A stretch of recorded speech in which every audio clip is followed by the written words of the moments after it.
Eu queria saber o seguinte, o senhor, na época em que foi eleito deputado federal, teve quase 100 mil votos, mais de 94 mil votos, e era considerado um bom parlamentar. Por que o senhor acha que não foi reeleito? Fraude nas urnas eletrônicas. Sério? Sério. Fraudes, inclusive, isso dito logo depois, após o resultado ser proclamado, várias pessoas que dizem até que isso é conversa de parlamentar perdedor, né? De que fica dizendo que fulano votou, não votou, mas muitas pessoas confirmaram que votaram em mim e o voto não apareceu na urna. Eu não me dei por satisfeito com aquela situação, me dirigi na época ao doutor André, que era o Procurador-Geral da República, ao doutor Pedro Barbosa Pereira Neto, com meus mapas eleitorais, analisamos nós três no gabinete da Procuradoria Regional da República e nós três ficamos assustados com as coincidências de urnas com 0 voto, aonde tinham eleitores que tinham votado, tinha que ter pelo menos 1 voto, tinha 0 voto. E muitas urnas, né? Então o trabalho não foi bem feito de fraude porque a fraude foi estampada.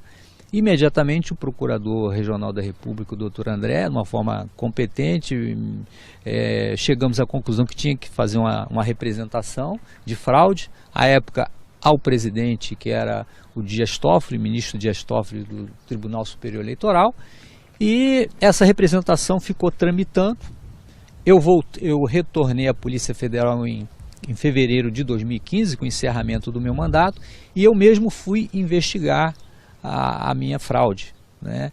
E consegui identificar um dos fraudadores, denunciei isso ao Ministério Público Regional Eleitoral. Ele admite a fraude? Ele admite a fraude foi feita pela empresa na época em ambiente da Diebold, que é a empresa que fabrica as urnas eletrônicas, que é responsável pelo software das urnas eletrônicas. Ele é um dos técnicos engenheiros operacionais, é um técnico de Osasco, inclusive, e ele falou em detalhes como fraudou a minha eleição e como fraudou outras eleições. Outras eleições. Quais? Eleições, ele colaborou a fraudar de governador, da própria última eleição da presidente Dilma, contra o senador Aécio Neves. O senhor está dizendo que um técnico que trabalha com as urnas eletrônicas disse que houve fraude favorecendo a ex-presidente Dilma? Dilma Rousseff.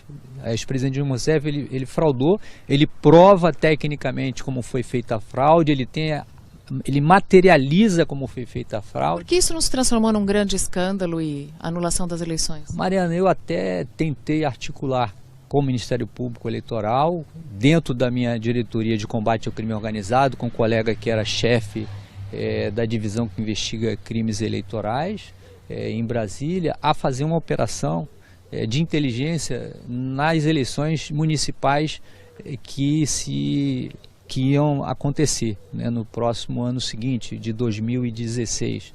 Mas eu fui muito desencorajado pelo colega do Ministério Público, né, que disse que o Tribunal Superior Eleitoral jamais admitiria, confirmaria a conclusão de uma investigação que identificasse fraude em eleições majoritárias, porque o trabalho ia ser para identificar fraude nas eleições majoritárias das eleições de 2016.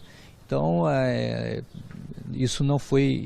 E também para as próximas eleições presidenciais. Nós já tínhamos uma estrutura de inteligência totalmente pronta para entrar em ação. Nós íamos ter técnicos dentro dessa estrutura para poder identificar e prender em flagrante os fraudadores. Evidentemente que se ia ter um pequeno abalo no sistema eleitoral brasileiro, mas isso ia servir muito bem para a democracia brasileira. A exemplo do que ocorre aqui na Suíça, que aqui vigora uma democracia direta, é controlado pelos seus eleitores, então nós eleitores iríamos controlar as eleições. Se inscreva em nosso canal, curta, comente e compartilhe e não se esqueça de acionar o sininho para receber diariamente os nossos vídeos.